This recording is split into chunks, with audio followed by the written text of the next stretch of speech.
கேரள மாநிலம் வயநாடு நிலச்சரிவு தொடர்பாக சிசிடிவி காட்சிகள் வெளியாகி பரபரப்பை ஏற்படுத்தியுள்ளது. அந்த காட்சிகளை காணலாம்.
இது குறித்த கூடுதல் தகவலை செய்தியாளர் சிவசபாபதி வழங்கிட கேட்கலாம். சிவசபாபதி, வணக்கம். மேலும் இது தொடர்பான விவரங்கள் என்ன?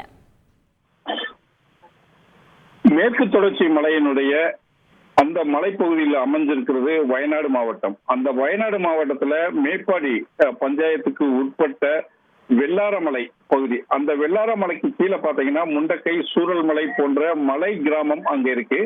கடந்த மாதம் 30ஆம் தேதி அங்க கனமழை பெஞ்சது மட்டும் இல்லாம மேக வெடிப்பும் ஏற்பட்டு அந்த வெள்ளாரமலையினுடைய ஒரு பகுதி நிலச்சரிவுல சரிஞ்சு வந்துச்சு. அந்த நிலச்சரிவுல பாத்தீங்கன்னா கடும் ஆற்று வெள்ளமும் பாறைகளும் அந்த ஊர்ல உருண்டு வந்ததுனால முண்டக்கை மற்றும் சூரல்மலை கிராம பகுதியை முற்றிலுமாக அழிச்சு நிலத்தடியில கொண்டு போயிடுச்சுன்னு சொல்லலாம். இதுல நூற்றுக்கணக்கான பேர் இந்த ஆற்றுல அடிச்சு சாலியார் மூலியமா கடலுக்கும் போயிட்டாங்க அப்படின்னு சொல்லிட்டு ஒரு தகவல் வருது.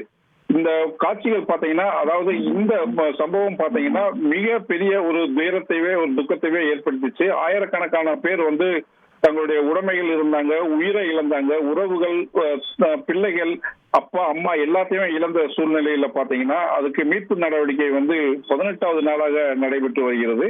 இது மட்டும் இல்லாம பாத்தீங்கன்னா இப்ப அந்த சூரல்மலை மற்றும் முண்டக்கை பகுதியில அந்த நிலச்சரிவு ஏற்படும் போது அங்க இருந்த கடைகள்ல இருக்கிற சிசிடிவி காட்சிகள் தற்பொழுது கிடைச்சிருக்கு. இந்த காட்சிகள் பாத்தீங்கன்னா, அதாவது வெள்ளம் அதிக அளவுல கனமழை பெய்து வந்த வெள்ளம், பாறைகளோட உருண்டு வந்த வெள்ளம் பாத்தீங்கன்னா அங்க இருக்க கடைக்குள்ள புகுந்து கடைக்குள்ள இருக்கிற பொருள்கள் எல்லாத்தையுமே நாசம் செய்வது மட்டும் இல்லாம கடையவே உடைச்சு அந்த தண்ணீர்ல போகக்கூடிய காட்சிகள் பதவிதைக்கும் காட்சிகளாக இருக்கு.